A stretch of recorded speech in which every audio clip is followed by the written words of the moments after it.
გულის ხრწნილება. ო, ღმერთო! დაე, შენმა სულმა ილაპარაკოს ჩემში, რათა შევძლო შენთან ლაპარაკი. არ მაქვს დამსახურება, დაე, იესოს დამსახურებანი მიმიძღოდეს წინ. უღირსი ვარ, მაგრამ შენი დიდი წყალობის იმედი მაქვს.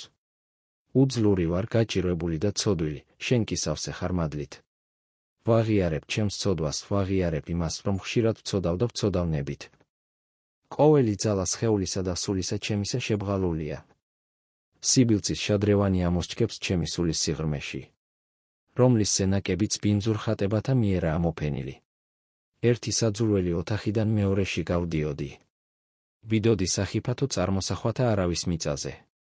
ვცდილობდი ჩავძიებოდი ჩემი დაცემული ბუნების საიდუმლოებად.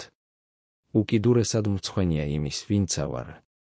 არ არის ჩემში მწვანე ყლორტები და არც ნაყოფი მასხია, მხოლოდ ეკლები და ძეძვია. გამხმარი ფოთოლი ვარ, ქარს რომ მიაქვსნ. შიშველი და უნაყოფო ვარ, ვითარცახე ზამთარში. გამოუსადეგარი, რომელიც უმჯობესია, მოჭრან და დაწვან.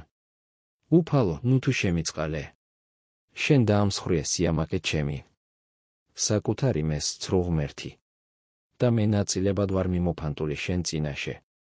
თუმცა შენ სხვა ბატონი და უფალი მომეცი, შენი ძე იესო. და ახლა გული ჩემი მიმართულია სიწმინდისკენ. ცხოვრება ჩემი მშვილდიდან გასროლილი ისრის მსგავსად.